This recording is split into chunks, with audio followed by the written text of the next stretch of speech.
Hey yo guys, what's up and welcome back to Toe Tags Metal Reviews, and today we're getting our final review of Quadra from Sepultura.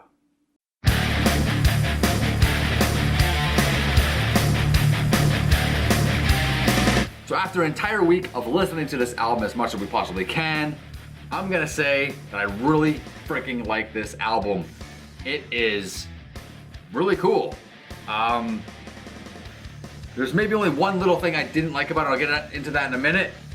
But overall, there's something that impressed me about every song. Something that drew me to every song and that I could go, wow, that's really cool. I'm gonna say the first 5 songs are so good, and it's just the best part of the whole album. Like, the rest of the album's still good, but those first 5 songs, man, it's just primo song after primo song after primo song. I thought that at my first impression. When we first listened to it, I was like, oh my god, these are strong. And I thought, these songs are probably gonna die out on me over the week. That didn't happen. What ended up happening was they just traded off, which was my favorite throughout the week. At this point, I'd say Last Time is probably my favorite song at this point right now, which is track number 3. Just the way the song starts with this tapping intro on the guitar, it's really cool. It's one of those songs that's got a few transitions in it. The transitions on this album are phenomenal. The way they transition from section to section on each song. Super clean, you don't even notice it. A perfect example is Agony of Defeat, which is another song that's amazing. It's actually the second last song, track 11. That song starts off a little bit laid back, a little bit slower than some of the album. Kind of a clean vocal involved. And then at about the midway point, it just kicks into high gear and it just rips it up for the second half of the song. But the first half and the second half still sound like one song. There's still something there tying it all together, which is fucking awesome. I really, really like that. But man, there's a lot I could say about a lot of songs, honestly, and I'm almost at a loss for words because there's so much that this album offers, and it's so diverse in its sound. None of the songs sound the same. The work on this album is phenomenal by the musicians. It's just a lot of really good stuff. But yeah, what did you think? Well, after listening to this album for a week, I have to say that it is phenomenal. This is one of those albums that whenever I'd put it on, I'd really look forward to putting it on. Like, I'd get super duper excited knowing, oh, there's this song and this song and this song. And you know, I feel like this is the kind of album where every single song has lots of depth, and it has enough depth that you could spend like half an hour talking about just all the intricacies of a single song. Yep, for sure.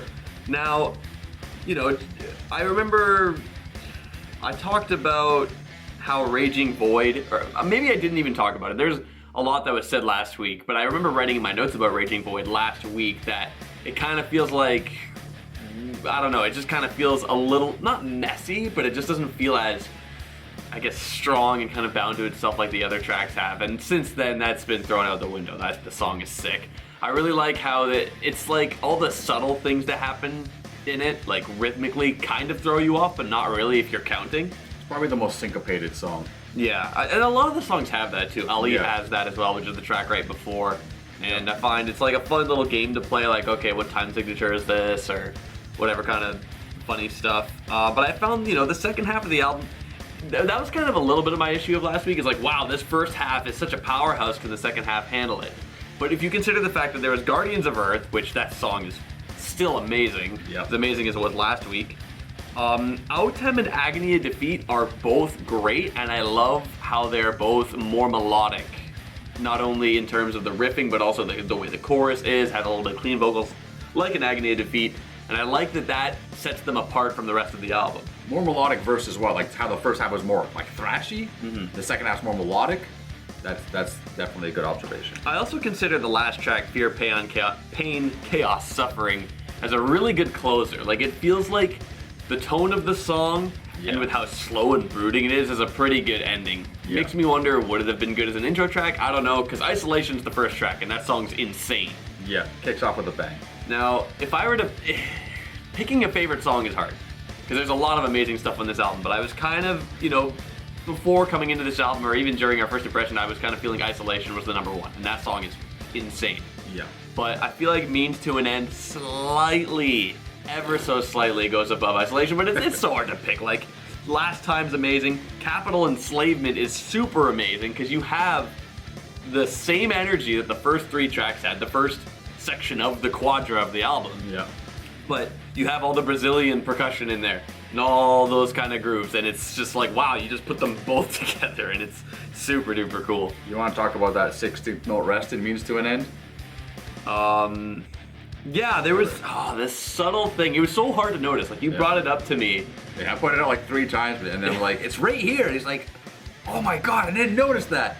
Subtle things, man. Those subtle things, you catch them, and you're like, oh my god, that's so creative. Yeah, what was it, right before the first chorus? The first 2 choruses. I think he does it before the first 2 choruses, and it happens twice. There's just like a 16th note rest, and it's hard to catch, but it's there, and then on the last chorus, they don't do it. So it's like, obviously creative choices going in there to do it on some and not the others, but it's just little things, and they add to the dynamics of the song so well. Yeah, like what's happening is the drummer is like waiting 1/16th note to like hit one of the shots. Yeah. It's like super subtle, super small. I barely even noticed it until you pointed it out. Yeah. And it's such a cool small detail, and this album is totally full of those. Let me ask you this, what did you think of the pentagram as an instrumental? It was interesting because honestly, I listened to that like now, like later on in the week, and I'm like, you know, this is a really cool jam, and I wonder what it would have been like with lyrics on top. I feel like it's something they could have put lyrics to, but they didn't, and that's fine. Yeah. It's totally fine, and it sounded really cool. I had a good solo as well. I find that's probably one of the best instrumentals I've heard in a long time. I really dig that. And at first, I had strong feelings about it, like I thought it was cool, but every time I heard it, I was like, this is actually really, really awesome. This slays, like in a lot of ways. And I didn't think it needed lyrics.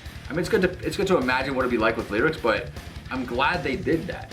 And it's weird that it's called The Pentagram. And actually, the music doesn't remind me of Rise of the Pentagram by Cradle of Filth, but it's weird that they had a song called Rise of the Pentagram that was also an instrumental, and this is called The Pentagram, an instrumental. I thought that was kind of a weird coincidence. Yeah, it being an instrumental on its own is already like, it's one big thing that sets it apart from the rest of the album, and it is another element that gives this album such variety, because this album has everything, pretty much. Anything you really want, this album has it. Yeah. At the beginning of this video, I mentioned that there was one thing that bugged me, like one little negative thing for me, and that's probably the female vocal in Fear, Pain, Chaos, Suffering. Now, it wasn't bad, but I just think this album didn't need it.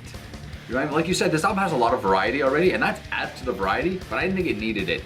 Did it benefit the song? In my opinion, no. It doesn't really ruin the song, but it just kind of, it stands out more. Obviously, because it's a different vocalist. But I don't know, that's maybe just a small personal gripe. I don't think it was bad, but I kind of just wished it wasn't there. I wish it was just the regular band doing their regular thing and leave the female vocalist out. I was totally fine with it. Like, I felt like it was a really cool extra piece that just made it stand out among the rest of the tracks. Like, I was cool with it. That's cool. Anything else you want to add? Otherwise, we can get to the ratings. Honestly, it's hard to speak about the album because of how insane it is, so I think might as well rate it. So I think it's pretty clear that this album gets my toe tag, because it's just amazing from front to back. I did not get sick of it at all. I'm still not tired of it. Like, I want to listen to it even more. It's just such a phenomenal album. You guys have to check it out. Right on. Yeah. 12 tracks, and there's 12 good tracks out of 12 tracks. That includes the interlude, which is about a 49-second acoustic guitar solo, I guess. But yeah, I guess my toe tag easily. This wasn't even, I didn't even have to debate in my head whether or not this was toe tag worthy. There's so much in this album. It's phenomenally performed. It sounds great. It's mixed well. It's got diversity and variety. It ticks all the right boxes. Sepultura nailed it. Phenomenal album. It'll be hard for any other album this year to really live up to the expectations this band has brought with this one. I agree.